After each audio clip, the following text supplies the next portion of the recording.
justice and peace and equality.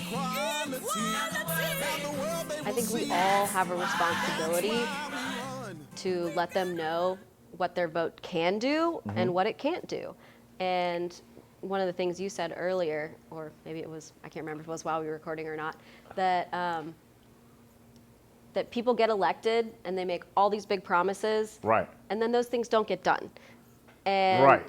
that's, some representatives are just doing a bad job. That's definitely part of it. But also by design, no one coming into power should be able to change the government completely. No. And so I'm running for Congress, where I will be, hopefully, one of 435 members. Wow. So as an individual, I won't be able to swing any bills, right? Right. But just like with voting and organizing and building coalitions to get someone elected, that's how government works. Right. Right. So as what I always try to tell people, especially young people that say things like, my vote doesn't matter, I say, yeah, as an individual, you're not going to change this election. But if we get organized and we fight for the things that we care about, we can sway elections. And Yes. we can pass bills. So it's hard. I always tell Yes. everybody it's hard. It's hard as hell. But that doesn't mean it's not worth having the fight. And to your point, I think we have a responsibility to help people understand that. Right, And right.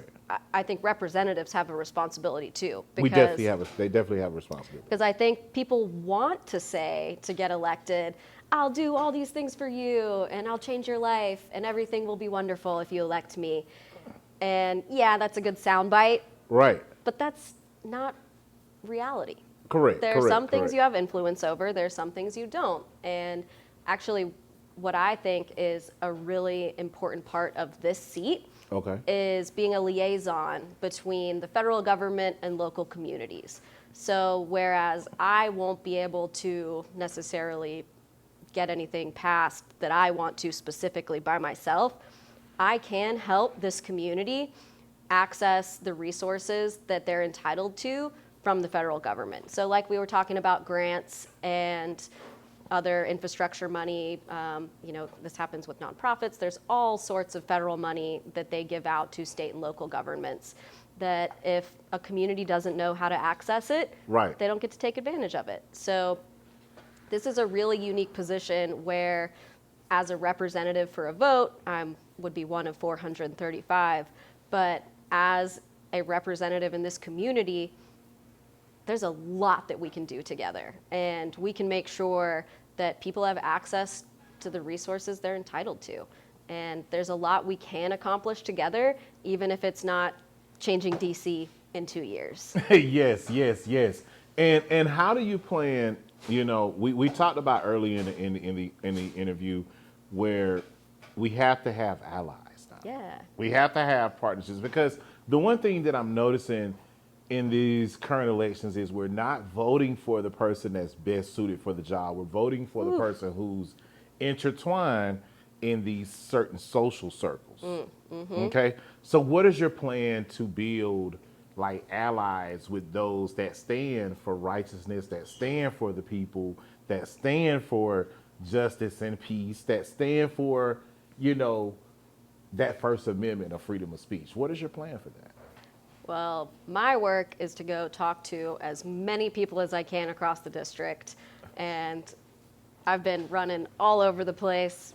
We got 20 counties, so I have been, there was actually a couple weeks ago, where I was in Hart County one day, I was in Athens the next, and then I had an event in Henry County. So it was, I am literally trying to be everywhere.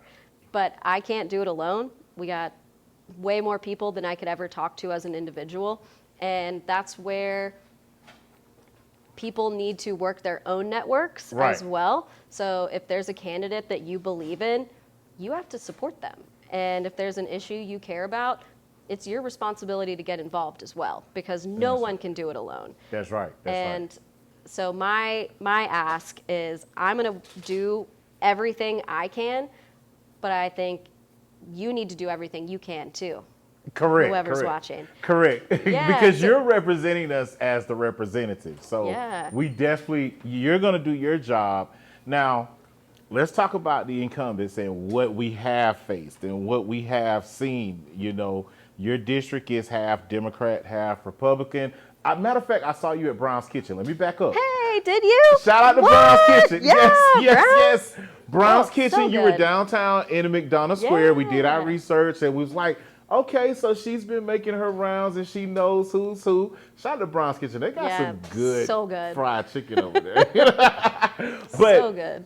But let's go back to the the split in the demographics, because with the incumbency that's there, we have a strong Republican demographic, and we have a strong Democrat demographic. Both, I think, are seeking change, but I think the number one key that's happening in this district is economic development. How can those farmers that's living on that other side, how can their agriculture business grow? And on this side, we're looking at more industrial. Yeah. So this is one of the things that gets me really excited Okay. is that this is a unique district in Okay. that we do have rural and we do have urban areas.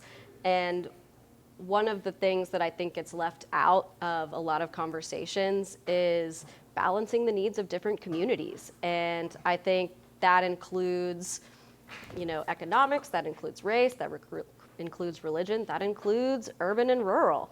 And so we have an opportunity to talk to people in the Atlanta suburbs that are growing radically, like Henry County, and we have an opportunity to work with citizens of Madison County who really don't want to grow but still need to have businesses that are functional and make a living and like we said, educate their children and have health care.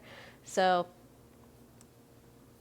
I think that's really special, and that's something that we take to DC, and we make sure when we are passing bills that we are holding both of those things in our minds at the same time. And one of the things I talk about a lot is I kind of have a both and philosophy. A lot of people, when they disagree, get into the weeds and just are trying to say the same thing a little bit differently. And I think we can say, yes, we need to do that, and we can do that at the same time. There's not an either or. Yes. Nobody is always 100% right. Nobody is 100% wrong. So we have to see where we can make changes that will benefit both communities, or if we can't do that, we need to make sure that we are working on different policies that do support both if one solution isn't the answer.